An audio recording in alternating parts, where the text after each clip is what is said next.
Hello YouTube, I know it's been a little bit, but I'm back. And today, we're going to be putting together a kit radio I bought off AliExpress, and we're going to see if it holds up to the picture. Looking in here, I'm going to say probably not, but we'll find out.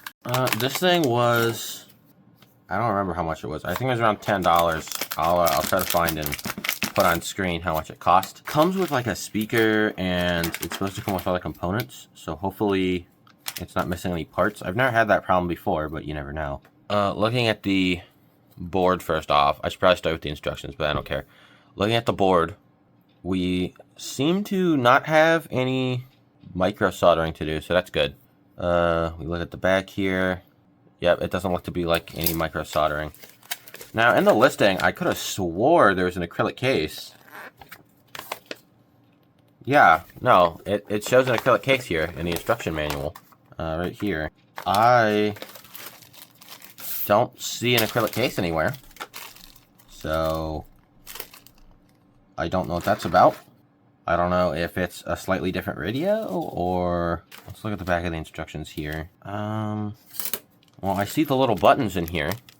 That, little buttons are in here that, yeah, you can see the little buttons inside this bag. So, I mean, it looks like everything's here minus the acrylic piece. Let me check the packaging. Yeah, I checked. I haven't found the acrylic, so I don't know where the shell is. So that's interesting. I guess we don't have a case for a little kit radio. Don't know how we'll power it. I mean, I have a benchtop power supply, but you're supposed to put batteries in it. So right off the bat, that's a bit disappointing. I guess we'll keep pushing forward and see what happens. Hopefully this all works. I'm gonna... Actually, you know what? I have a mat just for this. So, I should probably use that. Yeah, and the pins on this...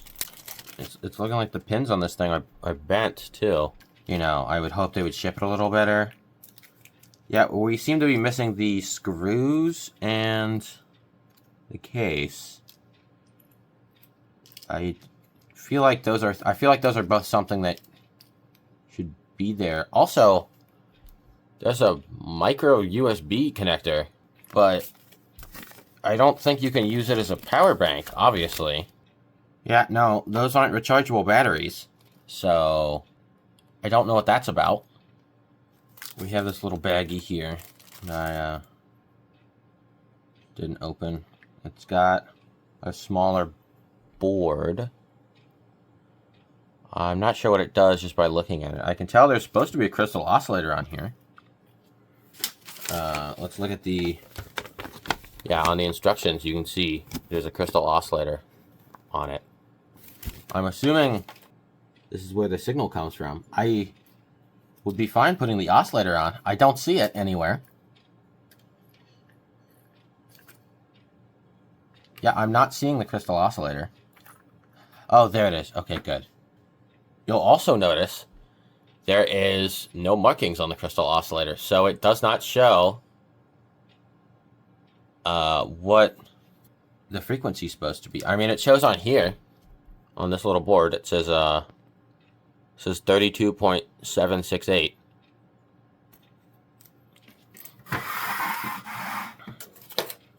Huh.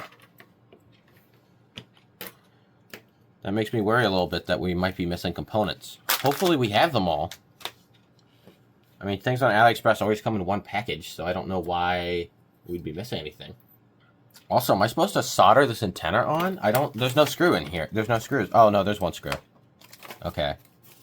Yeah, I mean, all I can think is, like, maybe there was some sort of weird thing where you buy the case separately, which, like, why would it be that way? That's ridiculous. But you never know. Alright, so it's a pretty simple solder kit, from what I understand. It wants us to start off with the controller here. Solder the crystal oscillator onto the H2M42. it doesn't, again, it doesn't tell us what this board does. I'm going to assume this is where the signals come from because there's obviously no Bluetooth on this.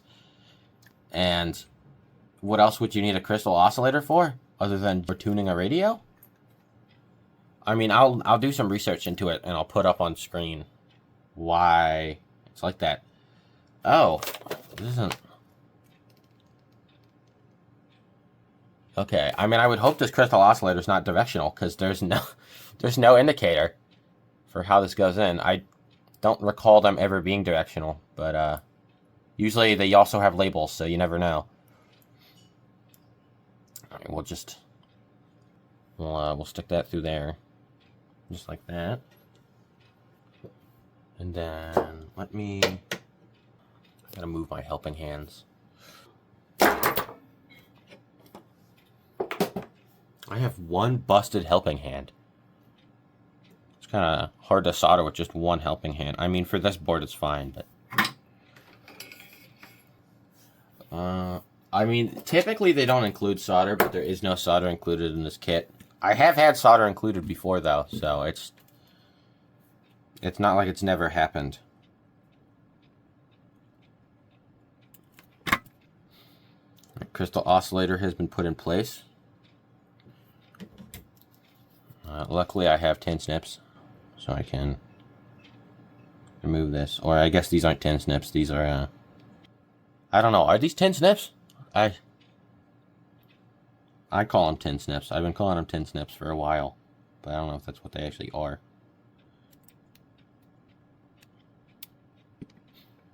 If I seem a little confused, I'm just a little baffled that they did not include the case for this.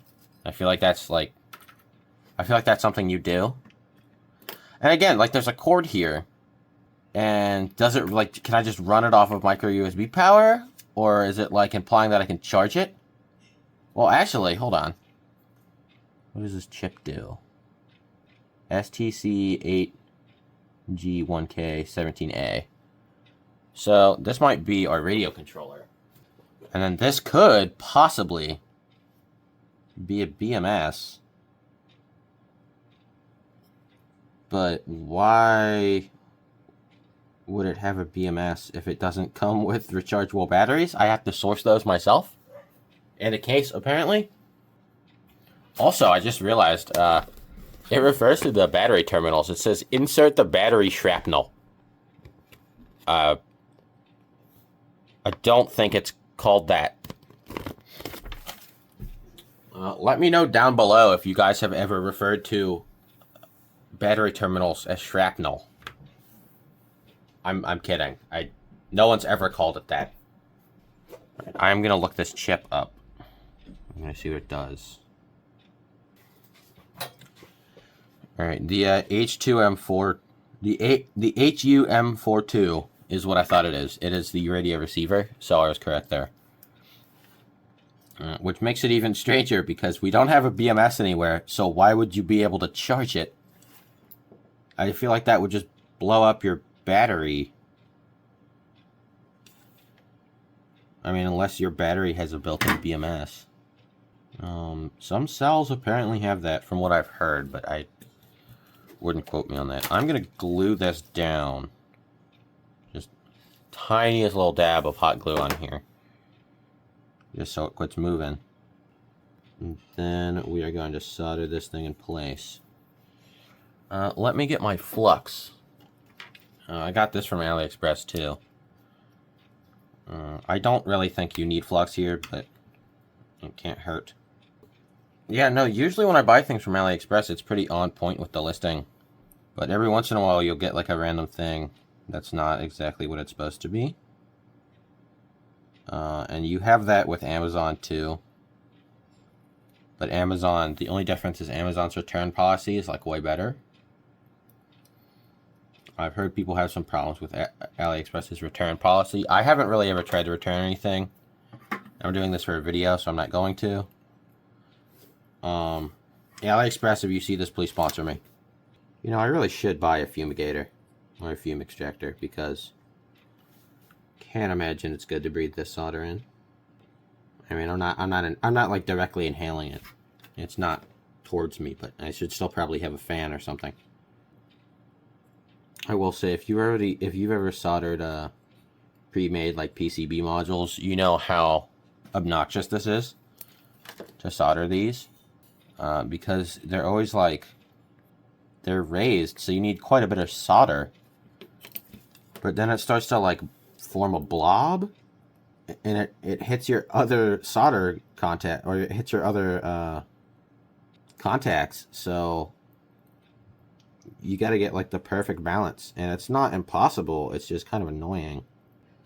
If there's any like manufacturers watching this who make modules or like solder kits or anything like that, put pins on here. Put pins on your chip, so I can either solder a socket in and pull it out of a socket, or just solder the pins in and then cut them off. It's a lot easier, and if the module doesn't work or something, you can always replace it, which is really nice to have.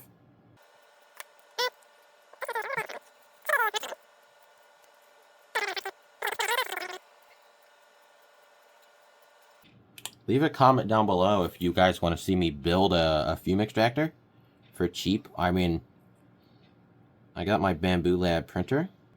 I can actually like print off pieces now.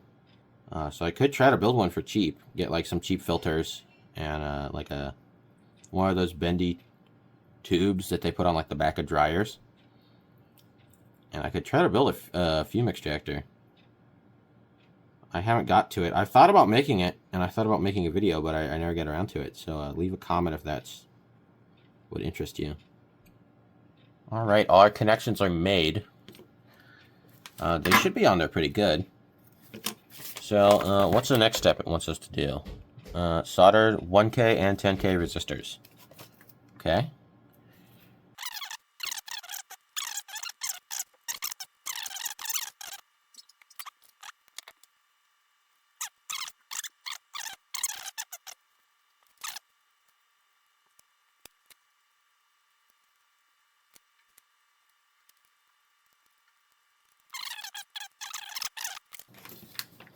Alright, see, like, this is what I mean. If this component, this not microcontroller, if this radio module had pins on it, it would be a lot easier to solder. See how fast you can do these compared to the pins on the radio?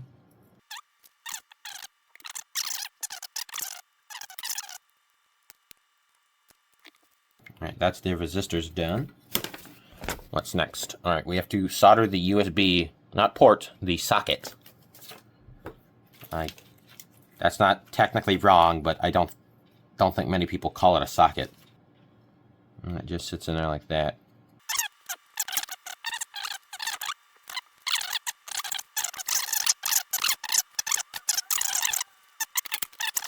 Now it's time for the IC socket. Okay, that is actually a socket.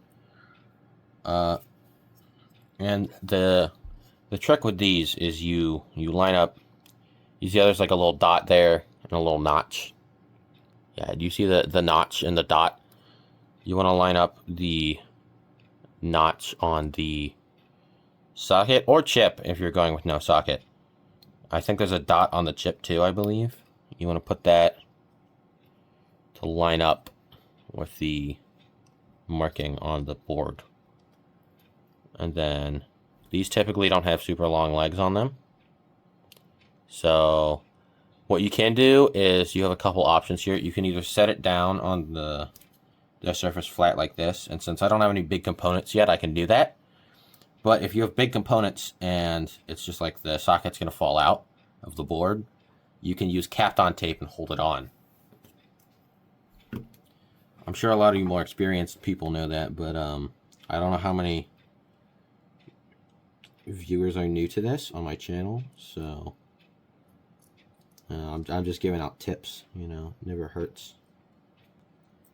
And see, like, again, I don't want to make a big deal out of it, but I'm going to. I just did all 8 legs of that chip, or of that socket in, what, like 10 seconds? As opposed to this, where 8 of these took me, like, 30 seconds? I mean, it's not a big time difference, but, like, come on. Like, imagine, like, a bigger kit than this, where you have a bunch of devices like this, and you just gotta solder like 30 of these in place, or you're like I don't know, doing a bunch of them at once.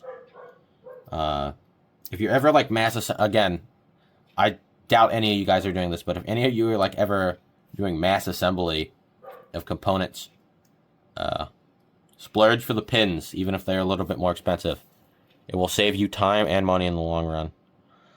There's another thing where it's a little, the legs are short on this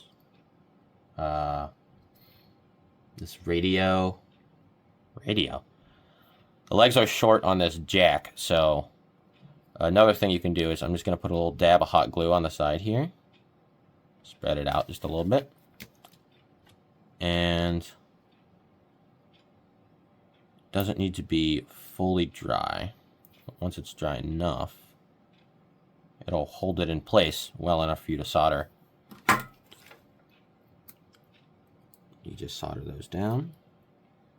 And you can even scrape the hot glue off if you want. You don't have to, especially if it's like not in the way of any holes on the board.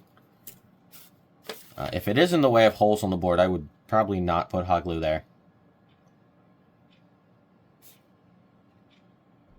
Okay, what's next? Oh, I guess I went in the wrong order. I was supposed to put the LEDs in next. Luckily, it's not a big deal.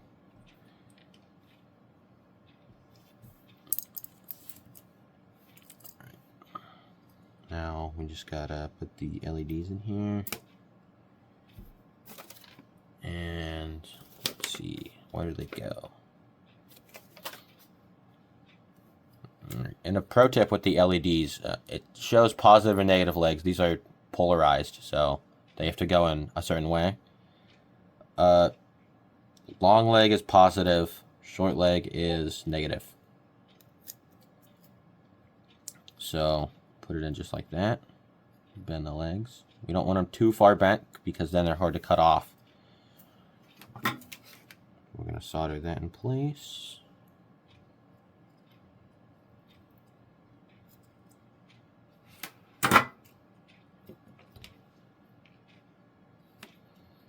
And we have, I believe, 4 more LEDs. 1, 2, 3.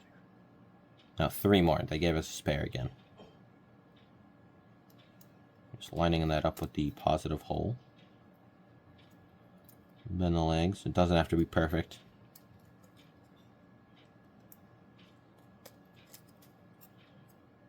Bend these legs again.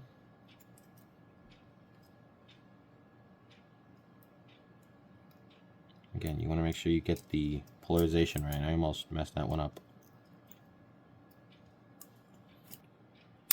You don't want to cut the solder joint itself, obviously, but you want to get as much leg as you can so it doesn't like poke out of any housing you put it in. You know what? I might be able to 3D print a case for this. Maybe there'll even be like a file online already if they never ship these with the case like they're supposed to. Or I read the listing wrong and there is a 3D print file or something. I doubt it, but you never know. Alright, next up, we were supposed to solder the jack in this switch, but I already put the jack in place, so we'll just do the switch. Again, just smallest dab of hot glue on the bottom.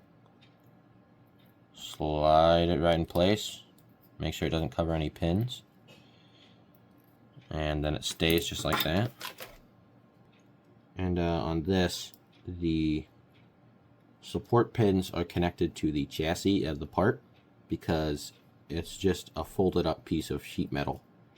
So if you do hot glue it in place, you want to make sure you solder either solder these support legs quickly and then solder these middle connector pins, or solder the middle pins first and then the outside ones, because these will heat up the chassis in turn heating up the hot glue and make it fall off. So I would start with the middle pins. I didn't do that because I didn't think about it at first, but just for future reference. Alright, next up we have these capacitors. They're all 100 UF, so we don't have to worry about which one goes where. These are definitely some weird shaped capacitors. I mean, they're not crazy weird, but They're not what my 100 UF 16 volt ones look like. And again, these are polarized, so you want to make sure you line up longest leg with the positive hole. Slide it in, bend the legs. Yeah, I figured for the first video back on the channel, I'd try this new like commentary style, where when I'm doing something that doesn't really need to be explained, like cutting off the legs of the capacitors, I would talk about future video ideas, or when I'm doing like tips for the video, if you're going to do something similar on your own.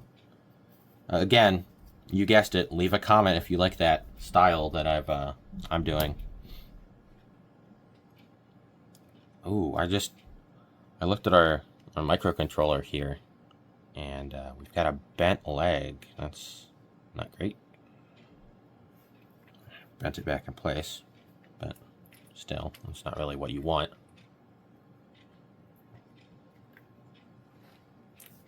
I think we do the buttons next.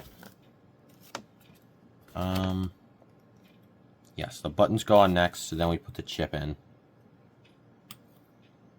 These are not directional, I don't think so. So, I mean, well, I shouldn't say that. They're not polarized, but they're directional. So if you put it in like this, sideways, it won't work properly. You kind of would have to bend the legs. It falls into place how it's supposed to go, how it's oriented, so that's not too difficult to figure out. Again, these buttons are weirdly long because they're supposed to go inside a case. But we didn't get the case, so now we just have weirdly long buttons.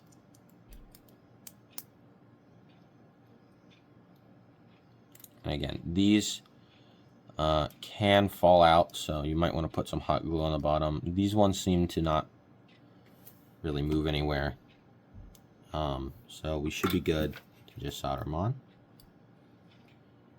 And again, it's one of those components where the legs don't need cut down at all, so that's nice.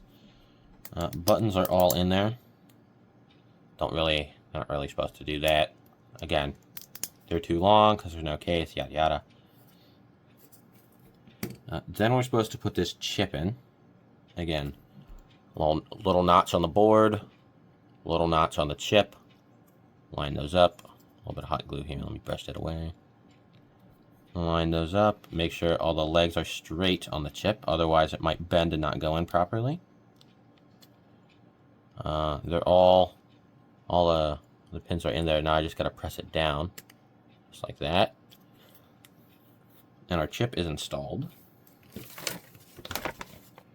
What's next? I'm supposed to put the... Oh yeah, we have to put the shrapnel in the case. We don't have the shrapnel, and we don't have the case either. So... yeah, no, even if I was supposed to 3D print the case, there's no shrapnel to go along with it. I keep calling it shrapnel because that's what it says, and I think it's funny, but it's like the terminals for the battery. Nonetheless, we can always connect a external power supply, so I guess we'll skip that. And we will go to wiring in the speaker. And we do that via 2 connections on the back.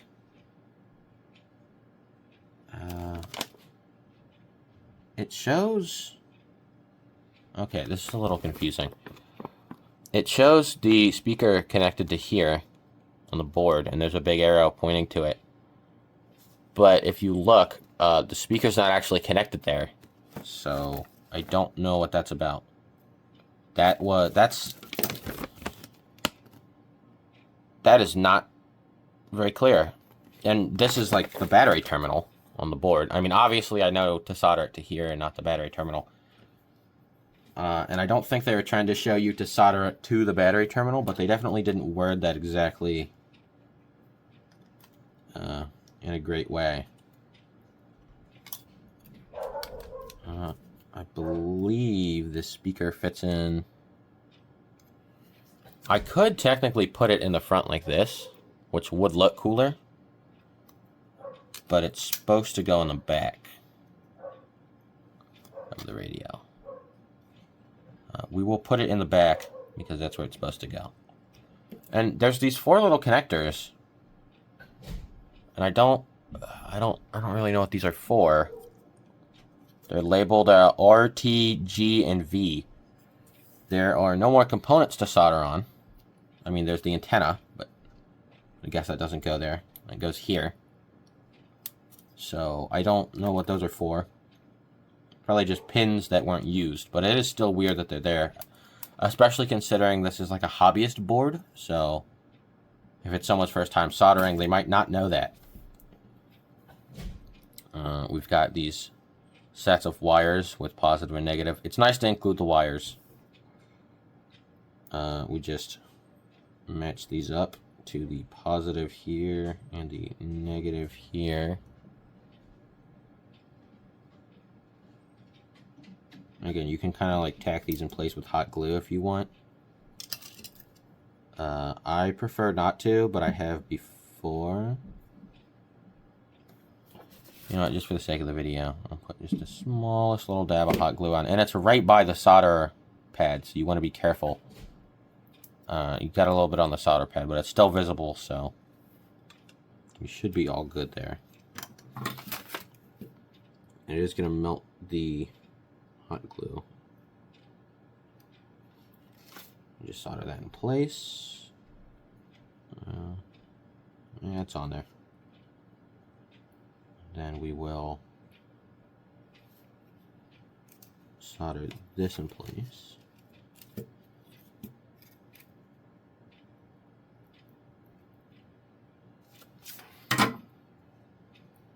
And give it a gentle, not hard, a gentle tug. So the wires are both on there. And we connect these to the weirdly laid out connectors on the back. Negative to negative, positive to positive. And ideally, you would hold these down with Kapton tape. So let me go grab mine.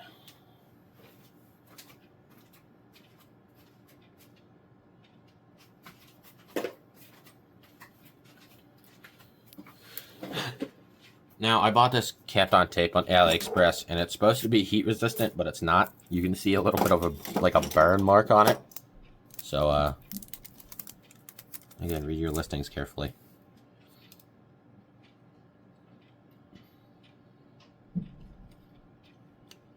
And it's not really AliExpress's fault. I mean, I'm not going to go out of my way to, like, defend them a bunch, but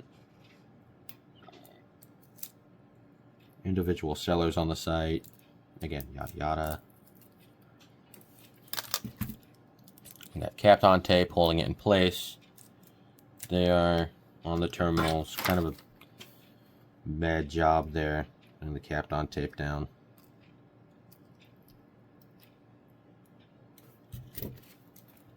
Put some solder on the positive terminal, some solder on the negative terminal. And some people, even manufacturers, some keep the Kapton tape, some remove it. I'm going to remove it for the sake of the ability that I still need to glue the speaker down. So, again, I think this is supposed to be held in place by the container or the chassis of the radio, but I don't have that. So we're just going to put some... Oh. Yeah, I forgot this was metal, so the hot glue dries faster, so I need to put a little more hot glue on. Soften up the hot glue I just put on there. We got to put that in place a little quicker. It comes with this little sticky pad, which I think you're supposed to put on the back of the speaker to stop rattling, but I just hot glued it in place. Yeah, see, if you look here, you're supposed to put the foam around the speaker. But, I mean, we glued it in place, so it's fine. Honestly, I probably should have soldered the terminals on before I did that. So, we will connect these wires. And then, I'm not holding the paper right now. but I do recall there were 3 batteries in the terminal, so normal AA or AAA is 1.5 volts, so we times that, or we multiply that by 3, we get 3 volts, and then 4.5. So this should take 4.5 volts to turn on, if I'm not mistaken. Taping this down is a little tedious.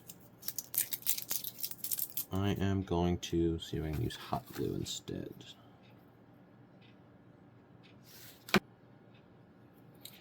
Yeah, I understand why they're here, but considering I already soldered the speaker on, these terminals are in an exceptionally bad spot. I always flip them around like this. It's not ideal, but it's not terrible either. Just gotta put a little bit of hot glue. Hope I don't burn my finger off. If the hot glue dot is small enough, you can actually press it down with your finger, and it won't be hot enough to burn you. If you have a gun that doesn't get super hot, that is. A hot glue gun that doesn't get too hot. But if it's small enough, you can press it down, and it dries faster, and it spreads out. But it does leave a fingerprint on it, and sometimes it pulls the thing off. So, not a great idea, but also not the worst one. And I don't need to look at the instructions for this part. Watch me do it wrong. Let me just put the antenna on now.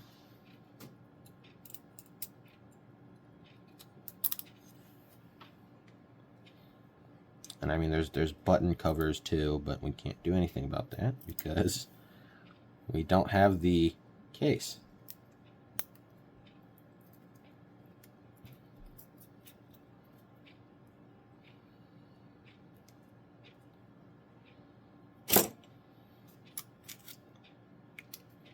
Just screw that down.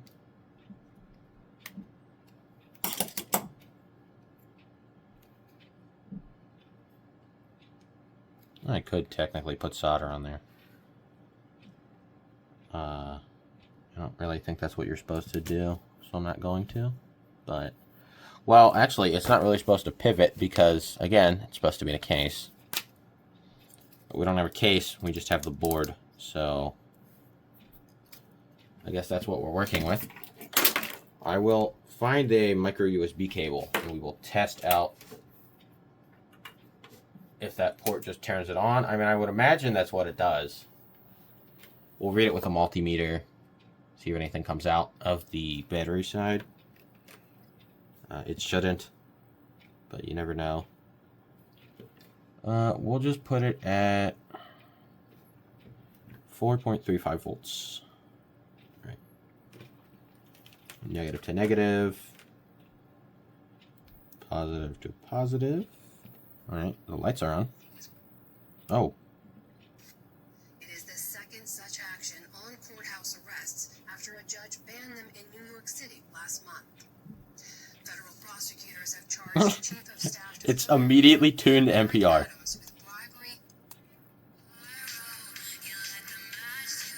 That's copyright. So you would actually see people out in public, and please understand, this actually happened. They would wear what they call leg warmers. Yeah.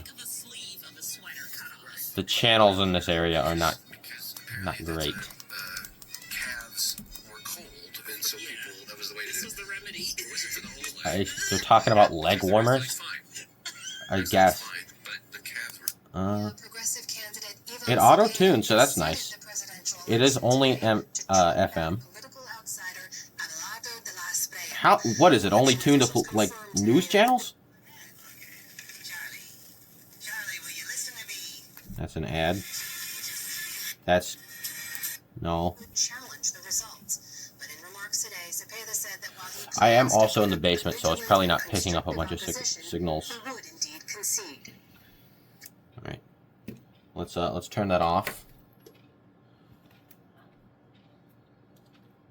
Let's break out the chintzy cable that came with it. And let's see if this actually turns it on, or if it's trying to charge it with it. I have no idea. Let's plug it in.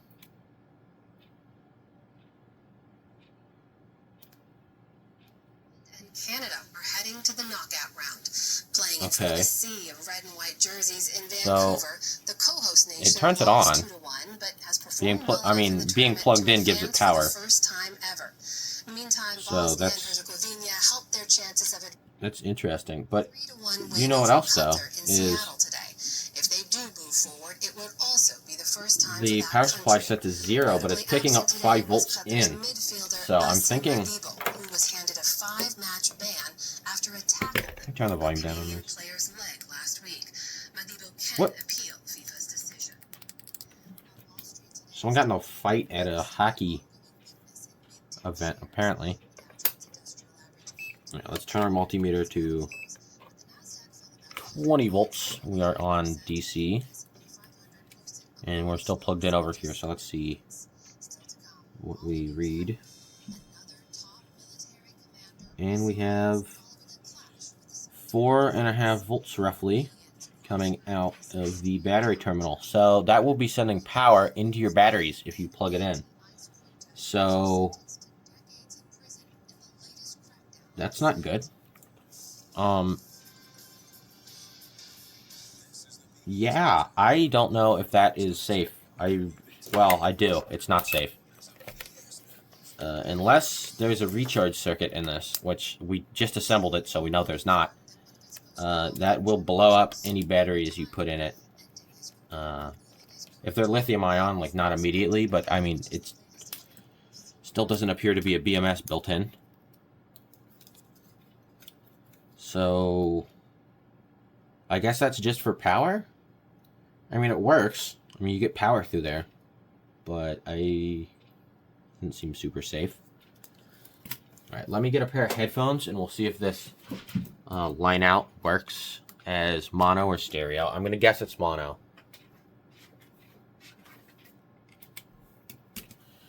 Okay, we are plugged in. Let's give our little radio power again. We'll use the connectors because they're longer. Or the alligator clips on the power supply, I mean. Okay, it's going through both ears. I'm actually listening to like straight static. This is horrible. And they would be notified as to what that caused. Okay, the headphone jack appears to just make it freak out. So that doesn't work. It's not. I'm looking at the pins here. We're not connected to anything we're not supposed to be. I don't know what that's about. But the radio itself works. I don't know what's up with the headphone jack, and I don't know why we didn't get a case. A little disappointed about that, because I have like a messenger bag I carry around with me when I go places, and it'd be nice to have like a little radio, but I guess this will not be the little radio in question. Let's see if these buttons fit on here. Yeah, I guess these buttons just clip on here. So that's, I mean, I guess those fit in place, but still, we don't have a case, so it's not much point to it other than having a little bit more surface area to press on. So that's definitely, that's interesting, to say the least. How there's no case, and so let me get this straight. There's no case, and the actual like headphone and aux port of it doesn't work. So you have to listen to it out loud in public, because apparently headphones don't work. And this isn't like, this is a normal audio cable with 3 different like segments to it instead of the 4 ones with a cable with like microphone or control or something. So it should work fine. I don't know why it wouldn't.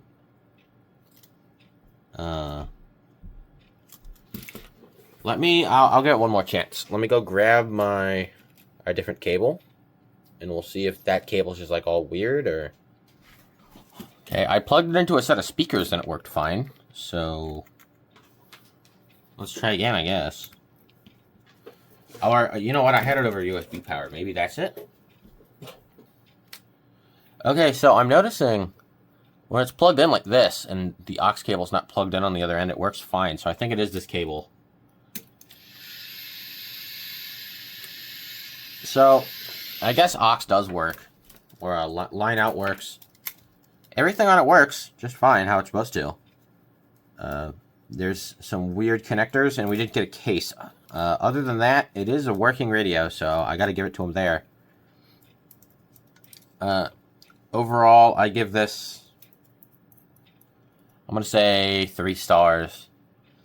Pretty quick kit, pretty fun, simple to understand instructions, but there's no case, so we got to take 2 stars off for that. Because, come on, seriously, we're missing like the most important part. We did get all the components though, so don't know what that's about. Nonetheless, I give it a good review, and the other reviews I saw on AliExpress had the case, so I think I was just unlucky. But I don't know.